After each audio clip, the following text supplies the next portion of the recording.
All right, today we are watching something that is a little difficult to watch, I guess. It's another glimpse into America's painful history, I guess. Today it's called A Challenge to Democracy by the U.S. War Relocation Authority. I gotta say that again, the U.S. War Relocation Authority. I wonder what these guys were up to during publication date 1944. Yes, so A Challenge to Democracy in 1944 regarding the U.S. War Relocation Authority. I have a feeling I know where this is going. I have a feeling you guys know where this is going too, but let's just leave it at that. What was the biggest challenge to democracy faced by the U.S. War Relocation Authority? Let's learn.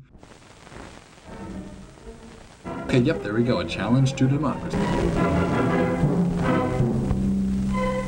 Produced by the War Relocation Authority with the cooperation of the Office of War Information and the Office of Strategic Services. I wonder if these offices are still around. Do we still have the War Relocation Authority or the Office of War Information? I wonder.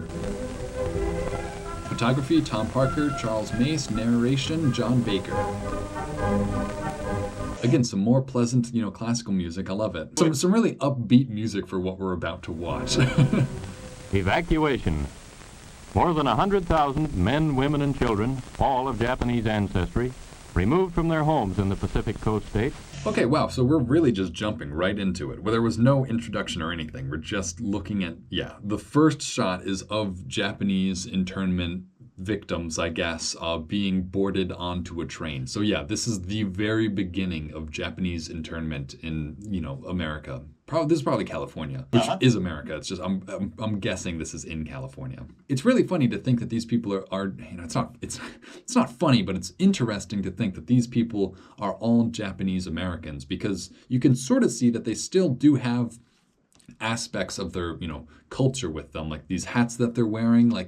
It's tough because obviously it was super unconstitutional and just unethical, wrong to intern these people like these, but at the same time, you have to understand that the Americans viewed them as just they viewed the Japanese as having different allegiances. And part of that was just their visibly different culture, their visibly different fashion or whatever. They made themselves look like other, and then they were treated like other, which I'm not excusing the internment of the Japanese Americans at all, but when you learn about it as a modern American, it's hard because, again, Asian Americans, Japanese Americans have all just blended into the country so well by this point that, there is no effective difference between a Japanese American and a, Irish American or whatever. It feels like we're all on the same playing field now, but back then that wasn't the case. These Japanese people were seen as not only different but lesser. They certainly were viewed as being lesser. They weren't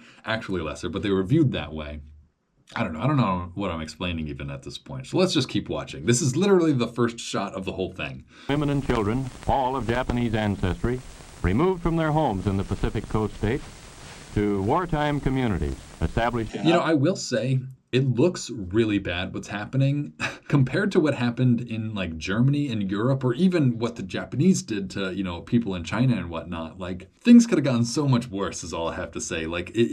It's not as bad as, I guess, other actions during World War II. I don't want to sound like I'm in favor. I'm not in favor of it. It's just so wild to me. In out-of-the-way places. Their evacuation did not... Dang, shout out to Southern Pacific Lines. If that company's still around, give them a shout out. Yeah, you guys took the Japanese to their camps. Their evacuation did not imply individual disloyalty.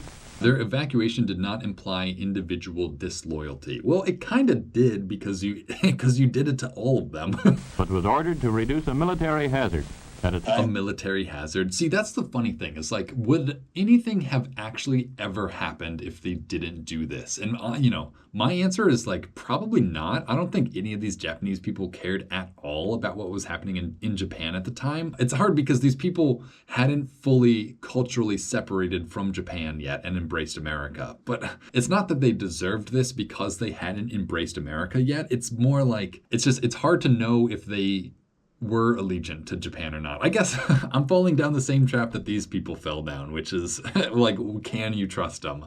I don't know. I think we could have trusted them, though. I don't think the Japanese actually would have cared at all about, the Japanese empire. Time when danger of invasion was great. 2/3 of the evacuees are American citizens by right of birth. The rest? Yeah, 2/3 of them were full American citizens, born in America, never even saw Japan. So, like, full-blooded Americans here just being put into what were essentially concentration camps. Not internment camps, but I don't know. The difference between an internment camp and a concentration camp is kind of just like your funding and the amount of time, right? Like, an internment camp can become a concentration camp at, like, in an instant, really. Are their Japanese-born parents and grandparents. The people are not under suspicion. They are not prisoners. They are not internees. Dude, I love how they look, though, because some of them do just straight up look American. Like this guy in his leather jacket smoking a cigarette with his bags. I mean, and it sucks because they are Americans and they're being, put in these camps. But seeing them actually makes you feel for them a lot more. When you see how American these Japanese Americans were, even back then, like when you see how clearly, obviously American they were, and to have their like allegiances questioned, I don't know. I would have been mad insulted if I was a Japanese person too. They are merely dislocated people. But it's nice. It's funny because none of them look poor at all. They all look like they're well off, which is really nice. The unwounded casualties of war. The time, spring and The unwounded casualties of war. That's an interesting way of putting it. summer of 1942. The place, 10 different relocation centers in unsettled parts of California, Arizona, Utah, Idaho, Wyoming, Colorado, and Arkansas. Dang, I did not realize we had that many internment camps. I guess it said they only had 10, but it spread across a bunch of states. And this is a huge camp if you look at it. Holy moly. Like this kind of is a concentration camp. What is the difference between a concentration camp and an internment camp? Like obviously people will say the point of an internment camp is just to hold people, but that was kind of the point of the concentration camps too. The relocation centers are supervised by the War Relocation Authority, which assumed responsibility for the people after they had been evacuated and cared for temporarily by the Army. Damn, yeah, like that panning shot, you see like how huge of a freaking neighborhood this is. And it must have been very weird to live here, because on the one hand, like you're forced to live here, you have your rights stripped of you, but on the other hand, like, I don't know, your whole community's here. Like everyone is Japanese here. It's just, I don't know, like there must have been like a community, It's just weird, I don't know. Relocation centers, housing from 7,000 to 18,000 people. 17 to 18,000 people in this one area. See, that I feel like that's what people don't understand about this internment camps. It's just like the scale of it. Like it wasn't just like a couple of Japanese families. It was like a whole city's worth of people. Barrack-type buildings divided into compartments. 12 or 14 residents. I wonder if these houses are still here. Like, does this camp still exist? Like, do people live in these? Like, is this like a ghetto neighborhood in like a big city now or something? Like, whatever even happened to these neighborhoods? They could be like army barracks for like a military base or something. I'm so curious. Like, do they still exist? Did Japanese people still live in these houses? Like that's another thing. Buildings to a block. Each block provided with a mess hall, bathhouse, laundry building, and recreation hall. Dang, honestly, the way they're describing these houses actually sounds nice. I know we're not supposed to say the internment camp sounds nice, but on the outside, like one building with like a mess hall and like all those amenities, like America could learn from this. It's funny how we are kind of giving them nicer buildings than normal Americans even had access to. Again, I'm really not trying to side with the Americans here. Like this was obviously wrong, but I'm just fascinated by the fact that they actually were sort of treated well. I don't know. I don't want to make it seem like I'm favoring the Americans here. It's interesting to learn about, I guess. About 300 people to a block. The entire community bounded by a wire fence and guarded by military police. Yeah, see, that's the strange thing. Oh, these shacks look a little less nice than the ones we just saw. That might be a little bit of propaganda that we just saw, actually. The really nice houses that the Japanese people were supposedly living in. And now we see these, like, tin sheds that they actually lived in. Symbols of the military nature of the evacuation. Each family, upon arrival at a relocation center, was assigned to a single-room compartment. Dude, why is this mattress like already dirty? Do you see that on the ground? Like, dang. About 20 by 25 feet. Barren, unattractive. I don't know how to say this without sounding like offensive, but like it's so interesting to me to see these Japanese people just like full on Japanese, but they're American. Because, in America now, these people have been here for so long that like they've mixed, like they're half Japanese, half white, half black, half anything. But here, they are straight, full-on Japanese people, and I don't know. It's just so interesting. I love seeing like the true diversity of America. Like I don't want to say it, but there's nobody this Japanese coming to America now. Like these are straight up Japanese people, and it's just so cool to see. I don't know. I don't know why, but it's just fascinating. A stove, a light bulb, cots, mattresses, and blankets. I wonder if these are like actors or if this is an actual like family seeing their house for the first time. Like is this an actual legitimate reaction to seeing like their living conditions for the next 2 or 3 or 4 years or however long they were interned for? Like, is this actually this family's reaction, or are they just being told to like inspect stuff? I'm looking at their eyes and seeing if they're like, if they have that like overwhelmed look in their eyes, like, holy crap, like this is what we have to live with for the next however long. Those were the things provided by the government. Just look at the little kid too. It's just, this kid is probably still alive and has memories of this internment camp, That's the crazy part of it all. The family's own furniture was in storage on the West Coast. Scrap lumber, perhaps some wallboard. See, and that's the coolest thing about the internment camps. That's probably not the cool thing. That's probably not a good thing to say, but the coolest thing about them is that the Japanese people like totally took it on themselves to like really renovate and make them nice. Like once you see what the Japanese people did in the internment camps, you'll be impressed by them. They're like, wow, they made them nice, Like they built stuff by themselves. It's really impressive. It shows their grit for them to just be like, all right, well, I guess we're building stuff now, And a great deal of energy, curtains, pictures, drapes, depending on the family's own ingenuity and taste, helped to make the place livable.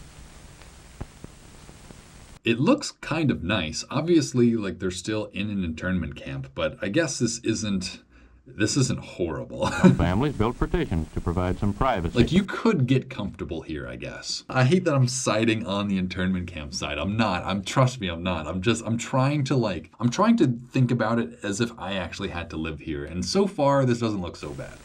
Others took what they received and made the best of it. The 300 or Muggin's Mouse, is that a real book? It has to be a real book. Has anyone here read Muggin's Mouse? That's what I want to know. Privacy. Others took what they received and made the best of it. The 300 or so residents of each block eat in a mess hall, cafeteria style.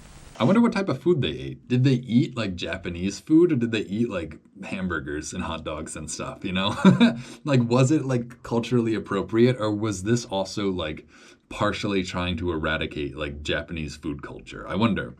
Rough wooden tables with attached benches. I'm trying to look at these like food things. I can't really tell what they're eating though. The food is nourishing, but simple. Yeah, I think we got our answer. The food is nourishing but simple. A maximum of 45 cents a day per person is allowed for food. 45 cents a day per person for food. I mean, I don't know how much that would be, after inflation. And the actual cost is considerably less than this, for an increasing amount of the food is produced at the centers. Again, that's what I'm saying. It's like the Japanese people started just making their own food. They started farming. Like they took a situation that was like so horrible and they like really did make the most of it, I guess is what I'm trying to say. Like they made their prison a really nice prison. A combination of oriental dishes to meet the tastes of the Issei, born in Japan. The Issei, interesting. So they're actually even giving like, that was an interesting use of Japanese vocabulary, the Issei. I wonder what that is. Tastes of the Issei, born in Japan, and of American. Oh, the Issei. So born in Japan. Okay, so the Issei were the Japanese people who were born in Japan. Interesting. Issei, okay. Type dishes to satisfy the Nisei, born in America. Satisfy the Issei, born in America. So they had both like Japanese food and like American food. That's interesting. I wonder what the ratio was like, and I wonder which ones were better. I wonder if like, I don't know, I wonder if they enjoyed the American food or if that was just like something else they had to suffer through. Lands that had never been occupied or farmed were chosen for most of the relocation centers. Most of the land was covered with desert growth, or with timber in the case of the Arkansas centers. It had to be cleared before. Again, that's so crazy that they sent some Japanese people to Arkansas. Like, they took them from California, Oregon, Washington, and they sent them to Arkansas. I feel like they had plenty more space in California. They didn't need to send them to Arkansas. But I think there is like a notable number of like Asian, like, I don't even know, Arkansonians, I guess, Southerners, I guess. And I wonder if that came from this at all. Before farming could start. Then it had to be leveled and irrigation ditches laid out or rebuilt in order that the people could produce a part of their own food. Then came the plowing and preparation of the soil and planting. A few of the centers had crops in 1942. In 1943, all of them. About half of the evacuated people were farm folk, skilled producers of vegetables, fruits, and other crops.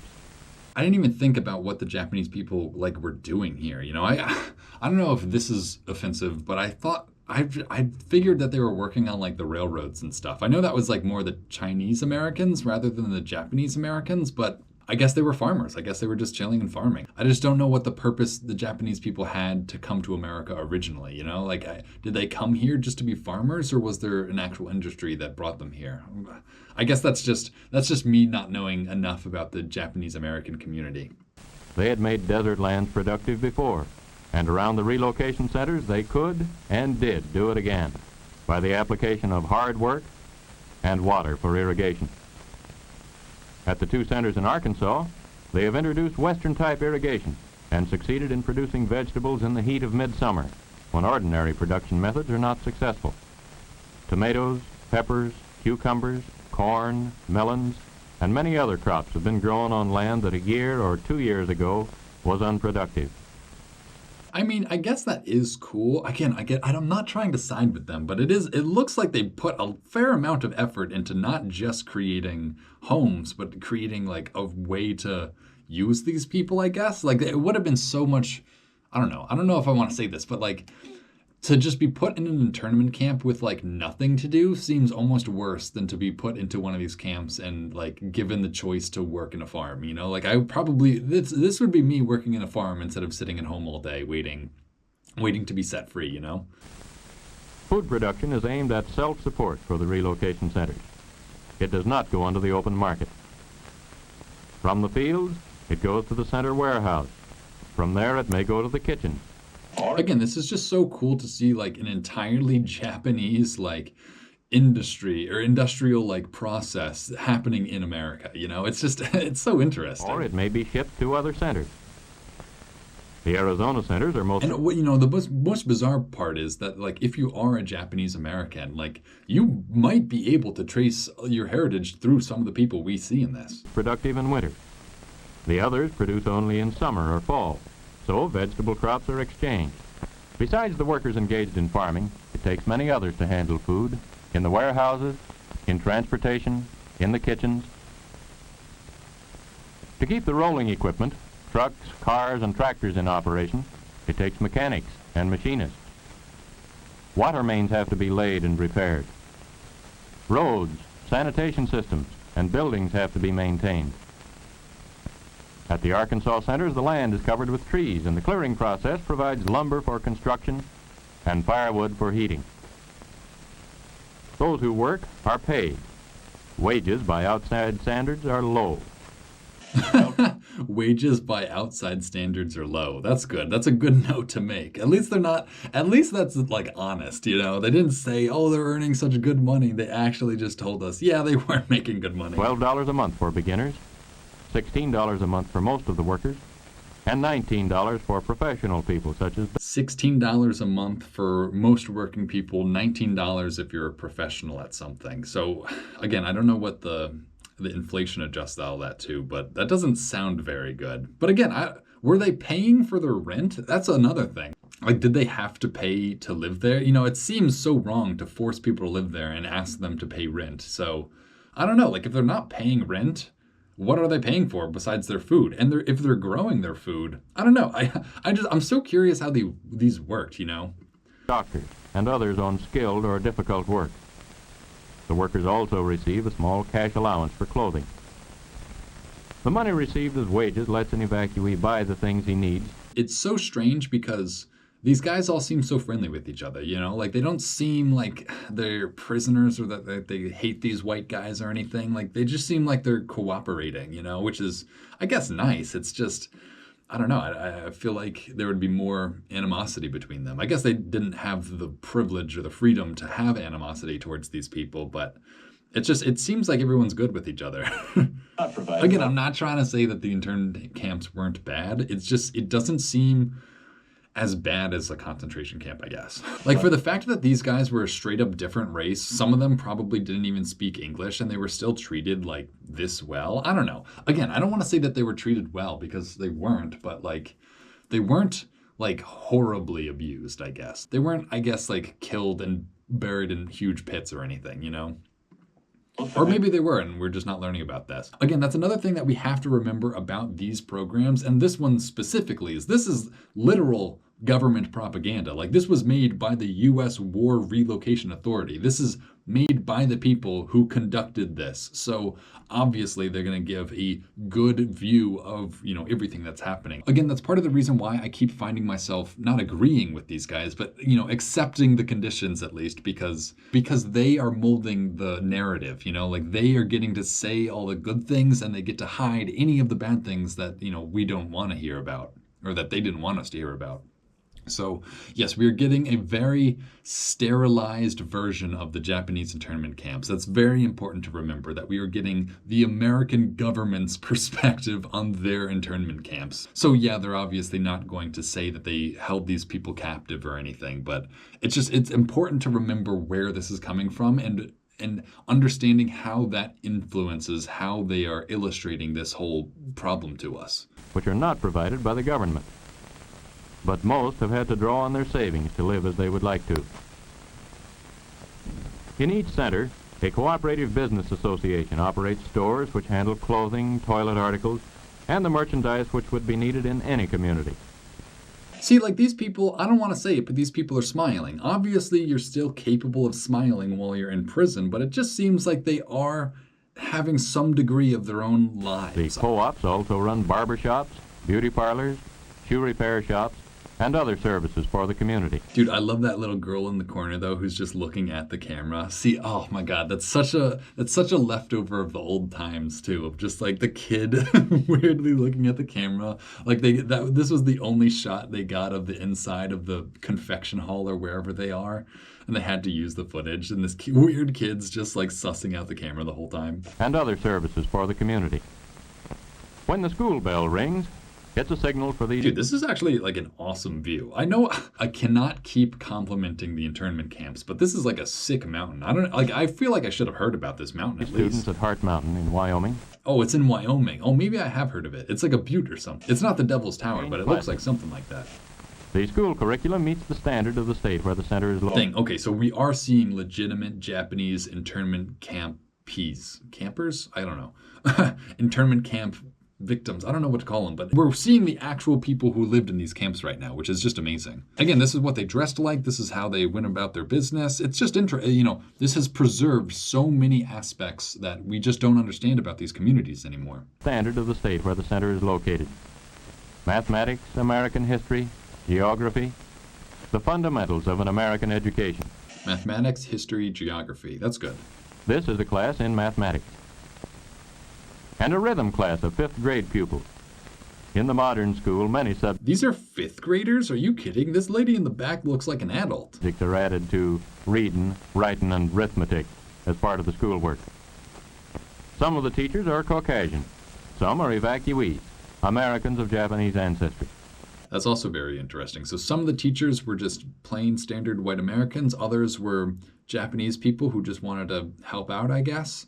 It is just so bizarre because, like, they're helping out their captors, but it's a very hard, like, ethical conundrum of whether or not you help. Because technically, if you're a Japanese person, Japanese American, you all get taken into this prison camp. You have the option to, like, teach kids or just to, like, starve them of an education. Like, it even helps your own people if you help them learn. I don't know. It's just what a hard decision these people had to make. The first graders in this class, taught by an evacuee teacher, are making colored drawings which will decorate the walls of their barrack building classroom. The same kind of beautifully clumsy drawings that can be found in almost any first grade room. In the high schools, vocational training gets plenty of attention. Scientific farming, studied in school and in the field. And older boys are learning trades. They use them first as part of the regular work of the relocation center, as welders, mechanics. Yeah, honestly, this looks like, I don't know. No, I gotta stop saying this, but it doesn't look so bad. I know it's so much worse than they're making it look like. I know this is literal government propaganda too, so it's like I know I'm eating it up, but it doesn't look so bad. I don't know.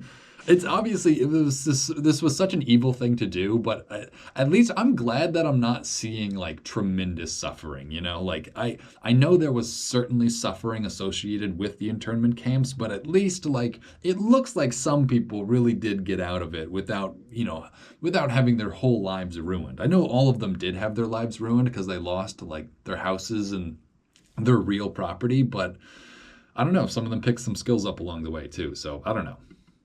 Again, horrible. Japanese internment camps were horrible. I'm not saying they were good or that they weren't bad. I'm just saying that it's warming my heart to see some of these people making the most of a bad situation. I guess that is the reason why I keep saying it, because these people had such a shit hand dealt to them and they made so much out of it that like it really is endearing to them that you really respect these guys after this.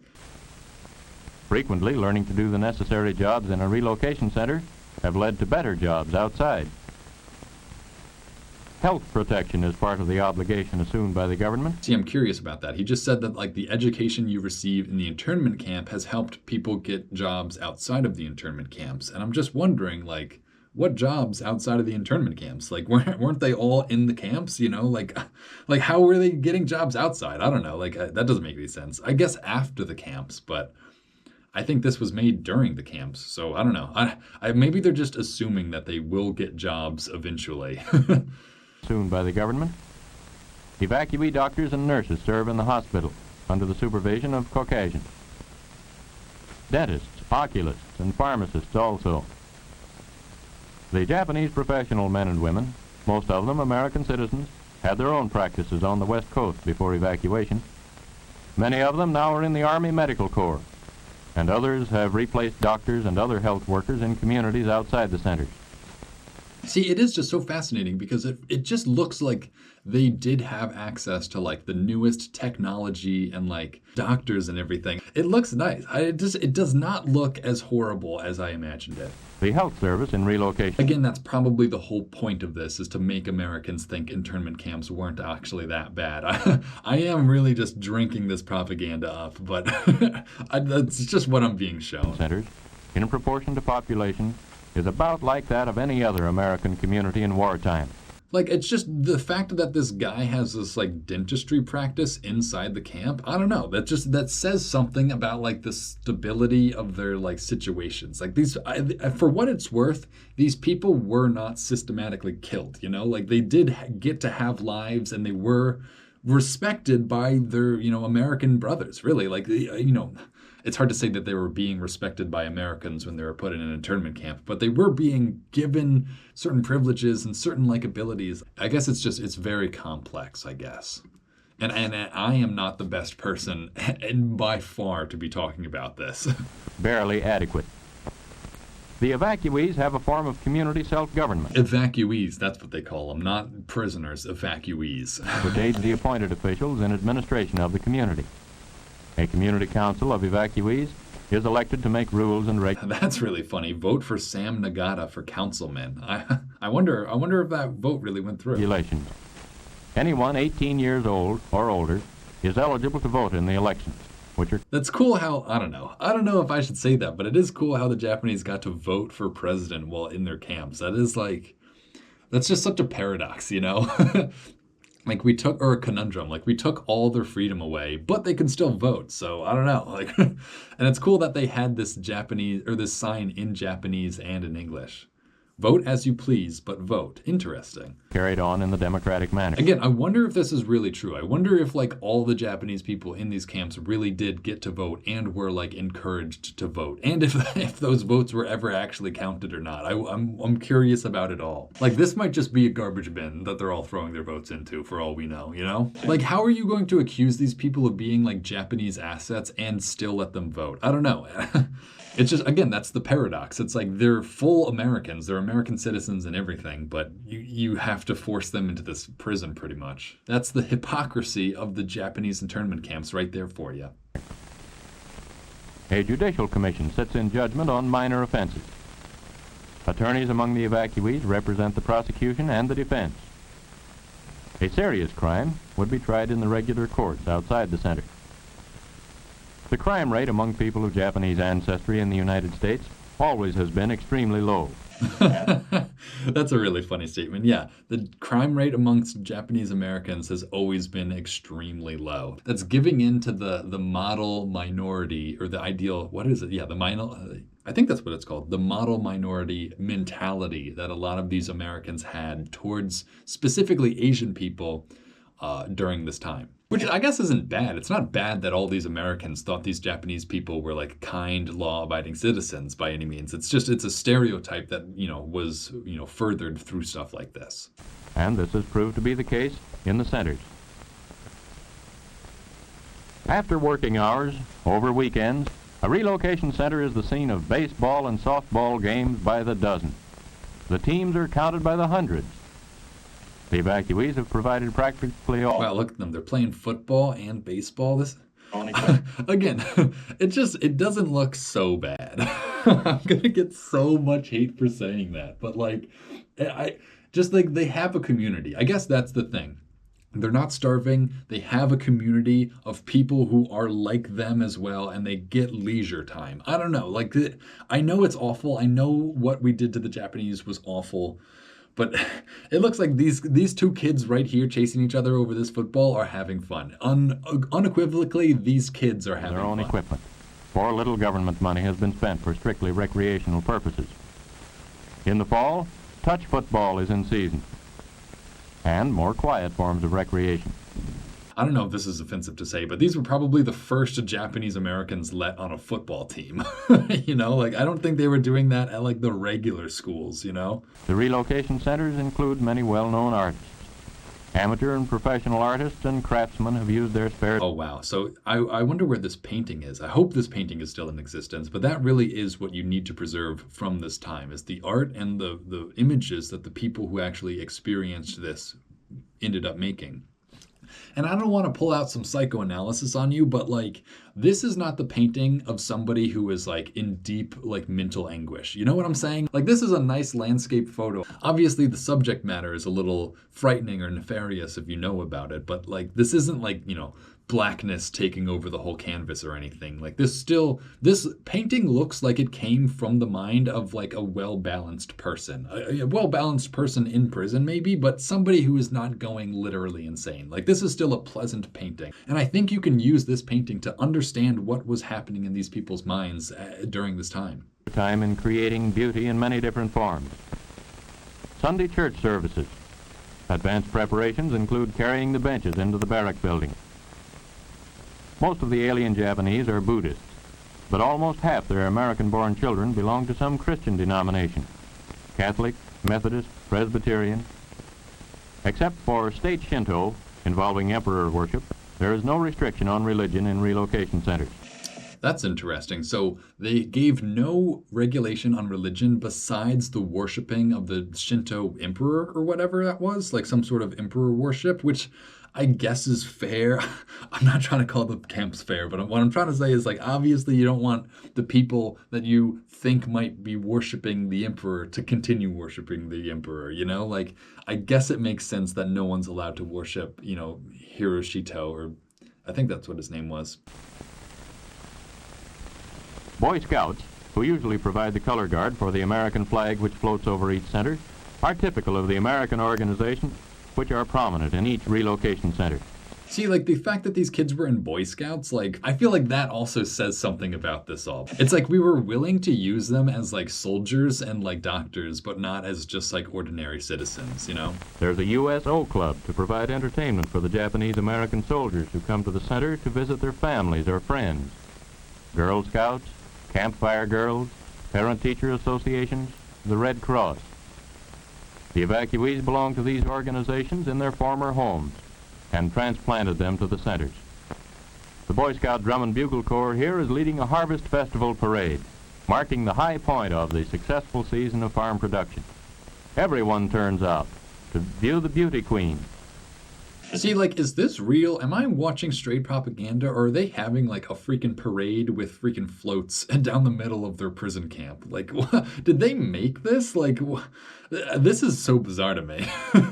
This is probably the most bizarre thing I could have imagined in the Japanese internment camps. Is like this weird, yeah, parade float, pretty much. To see the well-decorated floats and to join in the good But again, doesn't that illustrate that they did have like some degree of like leisure to be doing stuff like this? I don't know. I don't think they were doing these in the camps in Germany, I guess is all I gotta say. to join in the good time that goes with the full day of celebration. While they have many things, See, that's the difference. Right here, this might be the difference, is all these Japanese people carrying American flags. I think that was the ethos of all of this, is that we wanted them to be Americans, not Japanese. I don't know if that's like right to think or to want. It's not that we wanted to get rid of the Japanese. We wanted them to be our buds. We just wanted to make sure they were our buds. You know, like it's messed up, but it's like I hope this illustrates that we didn't actually hate the Japanese. We just didn't trust them. I don't know if that's better or worse, but I think we accepted them as Americans. I think you can see that by giving all these Japanese people American flags, that we very much believed them to be Americans and not just some, other race. We believed them as Americans. They were, maybe a distrustworthy group of Americans, even though we just heard that Japanese Americans committed far less crime than normal Americans. So it's very interesting is all I gotta say, really. full day of celebration. Again, were they choosing to carry these flags or were they forced to carry the flags, though? That's what you never really know. That's the propaganda aspect of all this, is you don't actually know how much choice any of these people had in any of the things that we're seeing. So this could all be very cleverly constructed propaganda, but I don't know. While they have many things in common with ordinary American communities, in the really important things, relocation centers are not normal and probably never can be. Home life is disrupted. It's nice that they're at least like admitting that, that relocation centers are not normal. Home life is disrupted. Eating, living, and working conditions are abnormal. Eating, working, and living conditions are abnormal. Not bad, just not normal. Probably a little bit worse than their living conditions that they originally had, but I guess it is, not normal. Training of children is difficult. Americanism, taught in the schools and churches and on the playgrounds. See, that's what I was trying to say. Americanism is being taught to these children. They're not lambs to the slaughter, I guess. Like, they were still very much hopeful that these would be American citizens. I don't know, it's just so weird, It's so weird that, like, they did believe that these Japanese people were American citizens, but also that they should be locked up in these camps like this. It's not just weird, it's just a dark part of history, I guess. Taught in the schools and churches and on the playgrounds, loses much of its meaning in the confines of a relocation center. Okay, so the Americanism that they were being taught loses much of its meaning in the confines of the prisoner center, which is true. Like, teaching these kids about American values must have been so contrary to the actual state that they existed in, The gall to teach a Japanese person about American values of freedom while the Japanese person is interned at your prison camp is pretty rich. When the War Relocation Authority was only a few months old, it was decided that relocation centers should not be maintained any longer than necessary.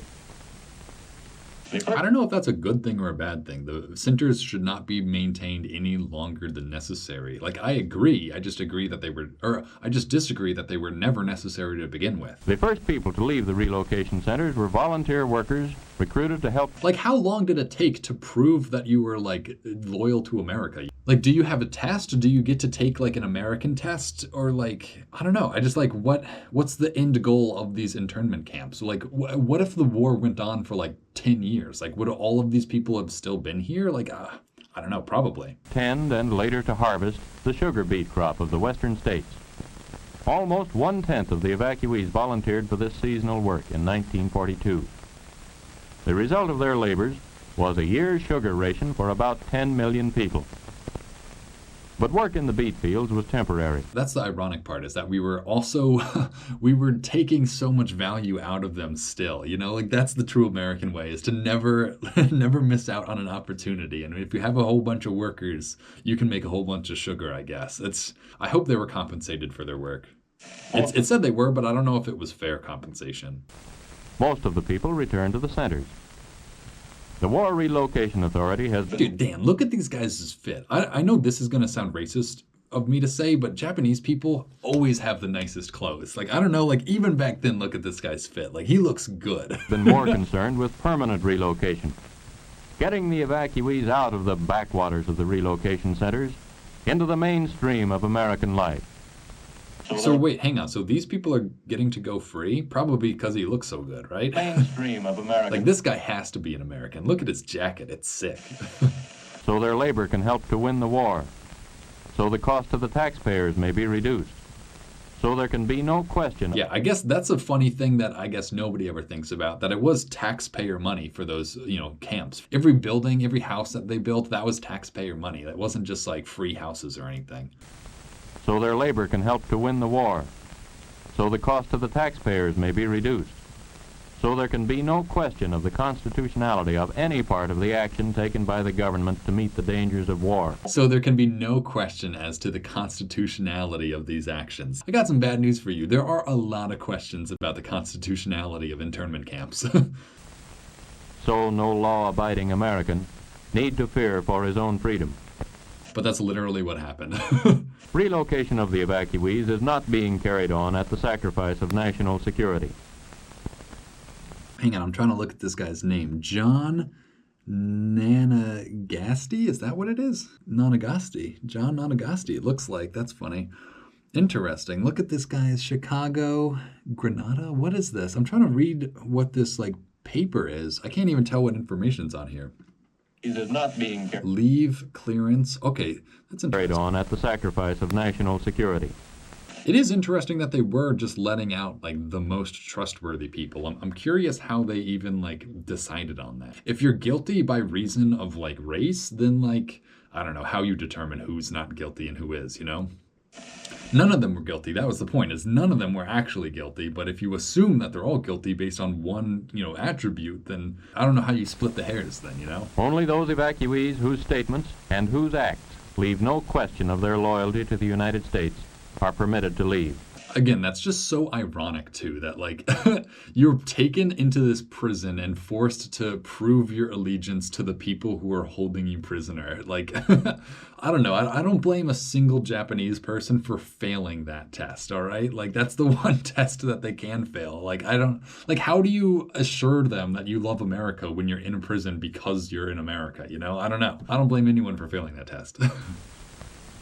All information available from intelligence agencies is considered in determining whether or not each... Dang, I want to see one of these files, though. These files look like in-depth, like they actually did like research on these people. individual is eligible to leave. Those who are... I know, again, this is propaganda, so it's making us think that like people leaving the camps was like regular and like structured and like part of like the everyday actions of these camps. I wonder how much is actually true. Like, how many Japanese people actually left the camps prior to the ending of the war? You know, like, how many people were just like, you're an American, go ahead, you know? Like, how many were accepted and how many just had to stay until the war was over? I bet like a handful of people got to leave and most of them had to stay. But I could be wrong, but I bet this is giving us a look at like a very lucky group of people. not eligible to leave have been moved to one center to live, presumably for the duration of the war. The others, established as law-abiding aliens or loyal Americans, are free to go whenever. It's so crazy hearing them call them aliens.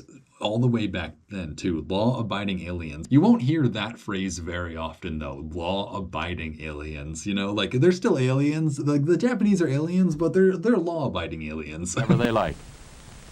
Thousands already have gone. Thousands? All right. I would be impressed to learn that thousands of Japanese people were released prior to the end of the war. But I also want to know how many were in there to begin with. Probably like, I don't know, it said like 15, 20,000 in that one camp. So if there were 10, maybe 200,000 people, maybe. So 5,000 out of 200,000, that's like 1% or like, I don't know, something like that. That's like probably like 2 or 3%, but 2.5 probably. But that doesn't seem like a lot if you ask me. Here are a few of them.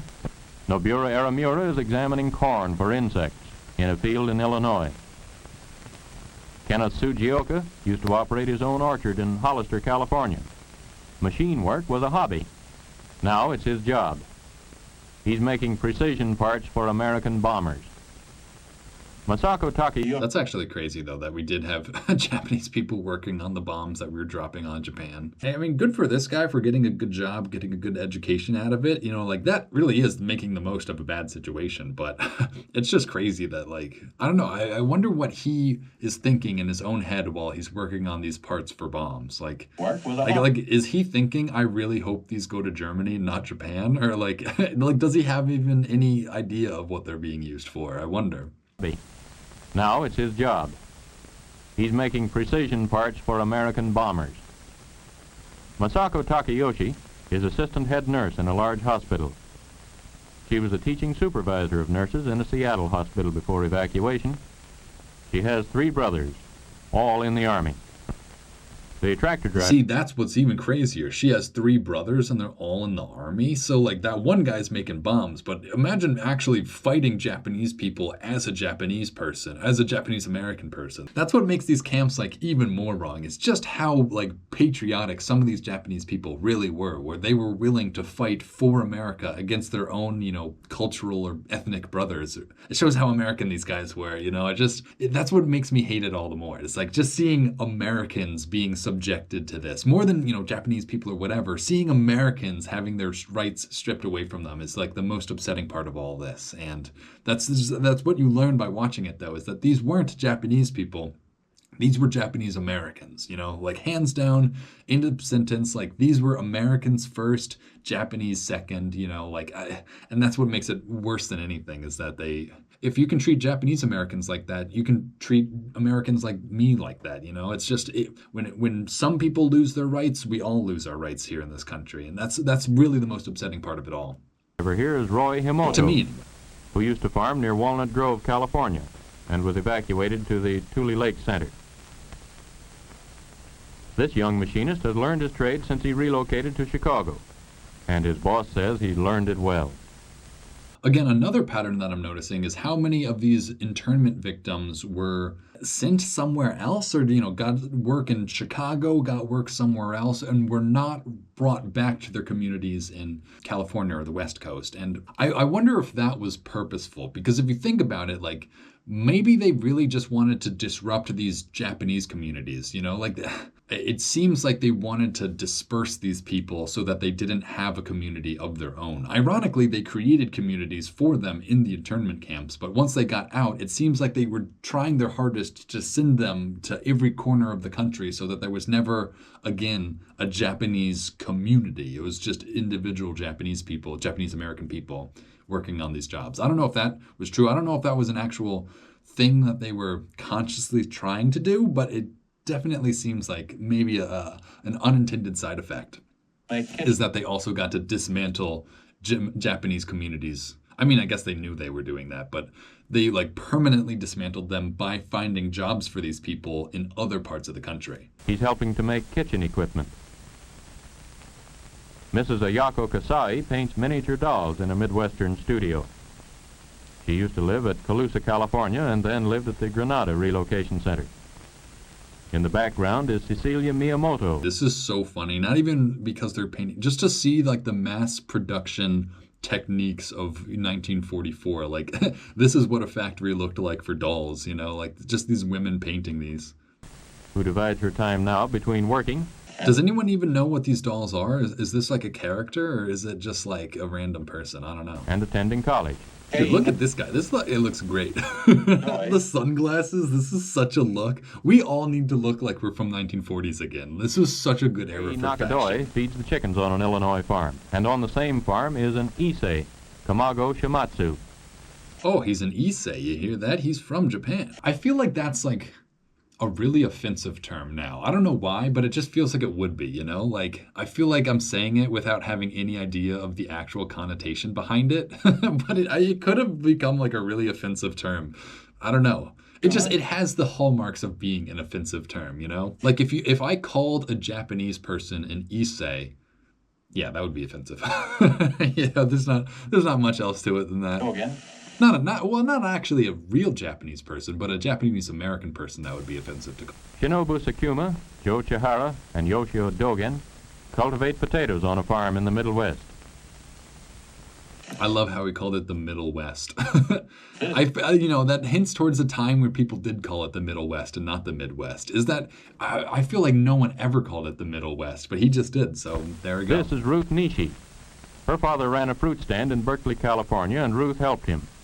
After living in the Poston Relocation Center, she moved to Chicago and has become a skillful turret lathe operator. See, that is impressive. She ran a fruit stand with her dad, went to an internment camp, and is now like a machinist or something, which is not only impressive because they were like Japanese Americans, but it's just a woman. Like, I didn't even know we were letting women work these machines. I guess it was World War II. We had a man shortage, but it seems like this woman climbed very high for where she was in life. To have come out of her situation with such an advanced knowledge in a field that was so not for women at this time is just very impressive. Again, this could be propaganda. This could be just trying to convince me that these people did have opportunities afterwards, but if that's the case, then it's working. These young men spraying potatoes are from the Minidoka Relocation Center. This boy liked the printing trade, but had no chance to learn it until after he had left the relocation center. Yeah, I feel like that's a hidden perk that they're trying to sell us on. They're trying to sell us on the fact that these Japanese people learned like skills and trades or whatever, valuable things in these internment camps. And like, that might be true. It might not be true. Honestly, these people were probably very skilled before entering the camps, but like, even if it is true, it doesn't like justify the camps at all. It is nice. It's nice that these people came out of this horrible experience with like something more than what they left with, but I don't know if it was worth it at all. He's helping to print some of the nation's supply of magazines. It's just, I bet so many Americans thought it was worth it because of stuff like this. Like, oh yeah, it might have been a bad time for them, but like at least they learned how to print. At least they loved, their job printing now. American eggs are shipped all over the world to Americans in the army. Wait, what are we watching? This egg machine? Oh. See, this is what I actually love watching about these old things. It's just like the random tools that I've never seen before, like this egg yolk separator thing. Armed forces and to our allies. Mary Higuchi breaks eggs which are to be dried. And in the same plant, John Iamuri feeds the drying machine. All these yolks, this is nuts. I don't know what we're cooking here, but this is a crazy operation. Jim Carisu used to be a clerk in Madera, California. Now he's a candy maker in Chicago. Again, a lot of these guys moved to Chicago afterwards. I don't know if that was, again, like an intentional, let's just put them in a big city so that they won't, they won't be a specific presence or anything. I don't know. It feels weird that a lot of them went to Chicago. Maybe that was all their decision, but it seems like they were brought to places where they would not form a Japanese community again. American flags, some of them for the armed forces. Damn, how ironic. Dang, you get sent to an internment camp and you have to make American flags. Like, wouldn't any of the soldiers have even said something? Like, if I was a soldier, I would have been like, isn't it ironic that we're having these essential, like, slaves make these freedom banners? I don't know. Are turned out by Mrs. Yoshie Abe. She hopes that one of the flags she makes someday may be carried in triumph down the streets of Tokyo. The produce business. Yeah, see, that's a weird thing to say, that you're hoping that they're carried in triumph down the streets of Tokyo. Like, is she thinking about that? Is that on her mind? Like, are these people... Oh, they must have been. They must have actively been thinking about the war because they had their whole lives taken from them because of the war. So it must have been on their minds this whole time, you know? It makes the act of sewing flags for your internment camp, wages even more messed up. She hopes that one of the flags she makes someday may be carried in triumph down the streets of Tokyo. And again, I really wonder if that is like a narration thing or if she actually did hope that the Americans took Tokyo, The produce business in Watsonville, California, used to be home to these boys. Now they're in the produce business in Denver. See, now they're in the produce business in Denver, not in California. So not only were they taken from their homes and put somewhere else, but afterwards it seems like they were distributed far across the country so any community couldn't arise. I don't know, that's just me. Again, that's just my read on it, but it feels like all these people were forced to leave. Again, that might have something to do with all the factories that were in the cities that were, supplying the wartime materials and whatnot, but I don't know if these people really cared that much. Henry Ligoro used to be a farmer at Fresno, California. From the Jerome Relocation Center, he moved to the Middle West.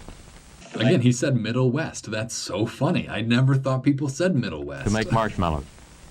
Threshing oats in the Middle West is a new experience to Tet Shiota, who used to grow vegetables near Venice, California. An artificial leg doesn't interfere with the way he handles a pitchfork. This young fellow operating... See, that was a very weird thing. An artificial leg doesn't affect... So why does he have an artificial... That's just such a random detail that we can't even see this guy has an artificial leg. I don't know why he would tell us that. Artificial leg doesn't interfere with the way he handles a pitchfork. This young fellow operating a bookbinding machine is typical of the evacuees who are adjusting to new communities, getting along with their employers, fellow workers, and neighbors, and finding satisfaction in becoming self-supporting once more. Again, this is all just propaganda. It's all just trying to make us feel warm and fuzzy inside for all these people. But at the same time, you have to imagine that, this is the reason there's, a Japanese community in random cities all across America now. These guys were sent, everywhere, anywhere there was a factory. And now there are Japanese people in pretty much every town in America for some reason, because of this. The Americanism of the great majority of America's Japanese finds its highest expression in the thousands who are in the United States Army. Almost half of them are in a Japanese-American combat team, created by order of the Secretary of War. Yeah, see, this is the most, I don't know, proud, but also the most, suspicious. If you get a bunch of prisoners and you say you can leave if you fight for us, are they really volunteer soldiers? Or are they pretty much just warrior slaves? It seems wrong to call them that because it is, to them, it was a very proud thing to be doing, to be fighting for America, their home, their, people or whatever, to show Americans that Japanese are Americans, but at the same time, it's just very questionable whether taking all these prisoners and now letting them fight in your war with you. Yeah, it seems questionable at best. Early in 1943, some of the volunteers came from Hawaii, some from the eastern part of the United States mainland where there was no mass evacuation. Hundreds of them volunteered while they were in relocation centers. Volunteered to fight against the militarism and oppression of Japan and Germany. I mean, I guess it's the same for the German American citizens, right? There were German Americans and they volunteered in the war and they fought Germans. It's just so weird to think that these people were training to fight the Japanese, They know what they're fighting against and they know what they're fighting for. Their country and for the American ideals that are part of their upbringing. Democracy. Yeah, again, how ironic, though. How ironic that you champion democracy and freedom in these guys' minds when they were literally made prisoners for being a race, Democracy, freedom, equality of opportunity, regardless of race, creed, or ancestry.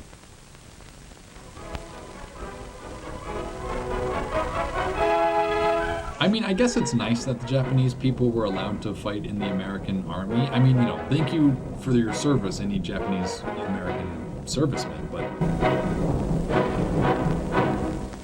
Okay, so that was the end. That was A Challenge to Democracy. Kind of a bit of a dramatic title for what this was actually about, but I guess, the internment camps were probably the best like theoretical challenge to American democracy, right? The best like I don't know, I guess the best case study in American democracy and American freedom is the internment camps in a lot of ways. Besides like actual slavery, like this is one of the things where it's very I don't even know if it's questionable. It's very black and white that like this should not have been done. I guess the title does make sense. It was a challenge to democracy. I guess it must have been very hard for true Americans to support this. Like I bet there was a huge pushback, and I bet it was at like the core of people's like American ideals wrong to be seeing this. I bet a lot of people did see these internment camps as wrong, but a lot of people also saw them as necessary, which is unfortunate. But I'm glad to see that at least some people did come out of these camps with,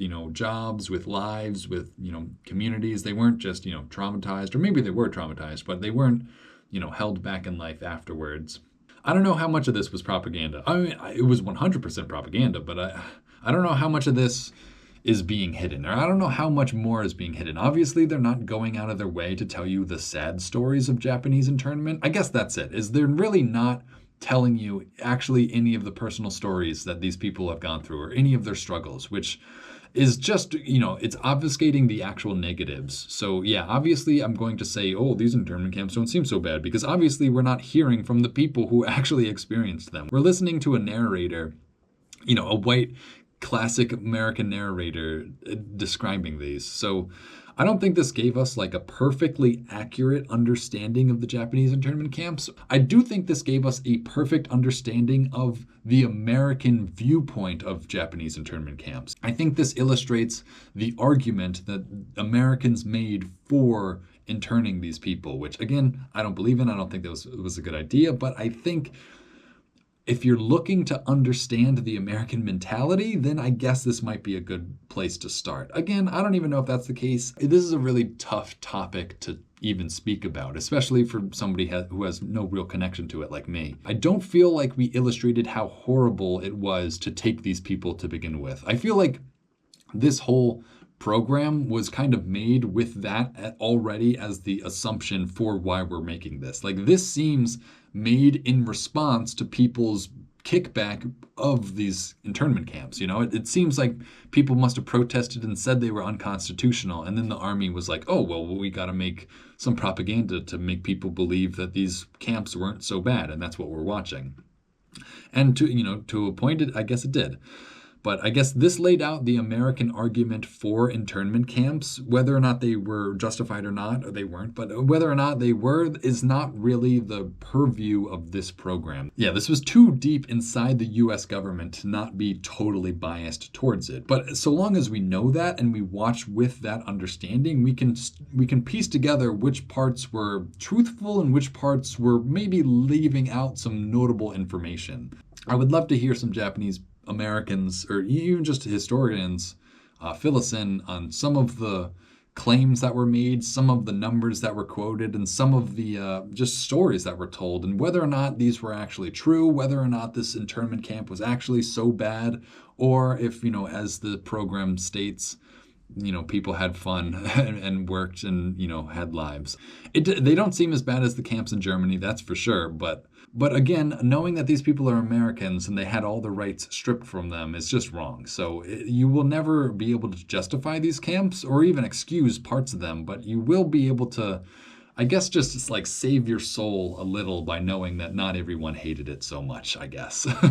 Or at least if you want to believe the American propaganda, you can save your soul a little. But if you don't want to believe any of this, then you're just stuck thinking the internment camps were an absolute hell, which I bet they were to a degree. But, I don't think this will be the last thing we watch about the Japanese internment camps. I think we're going to watch a lot more. I will not rest until we hear actual stories from actual Japanese Americans who went through the internment camps. That's my promise. We're going to, maybe not next week, but one day we're going to revisit Japanese internment camps, and we're going to get to the bottom of what made them so evil. But for now, if you would like to help support this channel, as always, go and donate to the Internet Archive. Do not donate to me, donate to the Internet Archive. Thank you.